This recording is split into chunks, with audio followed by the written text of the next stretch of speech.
चीनी, जिस गन्ने से गुड़ इतना काला होता है उसकी चीनी इतनी सफेद कैसे हो गई? केमिकल्स उसमें डाले जाते हैं। और मैं एक चीनी मिल के अधिकारी जो मैनेजर है, मैं उनकी बात आपको बता रहा हूं। उन्होंने कहा कि मुझे लगभग 12 साल हो गए चीनी मिल में काम करते हुए, और जब से मैंने काम करना शुरू कर दिया चीनी मिल में, तभी से मैंने घर में चीनी लाना ही बंद कर दिया। मैं तब से अपने बच्चों को चीनी खिलाता ही नहीं हूं, जबकि नौकरी से सैलरी वहीं से मिलती है, मगर चीनी नहीं। मैंने कहा कि आखिर कौन सी घटना घटी जिसके कारण से आपने ऐसा किया? तो उन्होंने बताया एक छोटी सी घटना कि चीनी मिल में जो ये पानी निकलता है ना, चीनी के बनने के बाद उस प्रोसेसिंग में जो पानी निकलता है, उस पानी में वो सारा केमिकल भी मिक्स रहता है, और उस पानी को चीनी मिल वाले लोग अक्सर एक टंकी में जमा करके रखते हैं। ये सभी चीनी मिल वालों के पास में होता है, आप भी कभी जाएंगे तो आपको भी पता चलेगा। वो टंकी में वो पानी रखा जाता है, लेकिन रोज रोज प्रोसेसिंग हो रहा है, रोज चीनी बन रही है, रोज बहुत सारा पानी आ रहा है, तो आखिर कब तक? एक टंकी की क्षमता है ना, कितने दिनों तक वो टंकी खाली रहेगी? भर जाती है, भरेगी तो फिर क्या करेंगे? खाली करना है।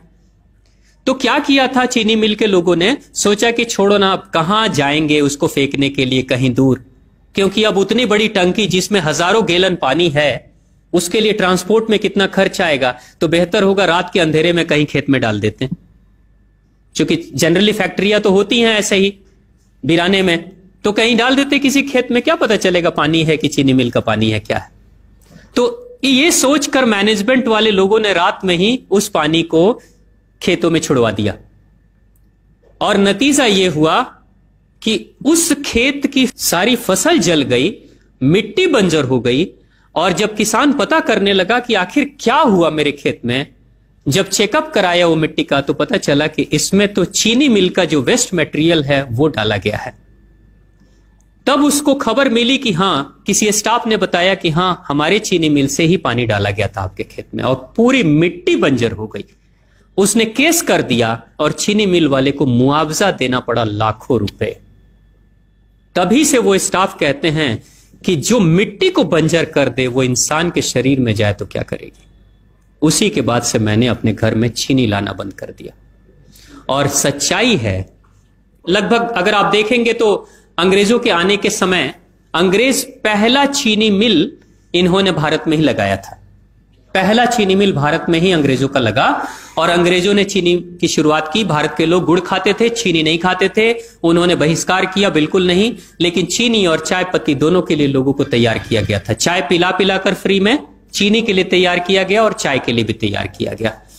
अंग्रेज ने जब से यह शुरू किया है, और पिछले 50 वर्षों से हमारे समाज में चीनी खाने का प्रचलन बहुत तेजी से बढ़ा है, और उसी समय से भारत के लोगों के बच्चों के शरीर में कैल्शियम की कमी होनी शुरू हो गई है।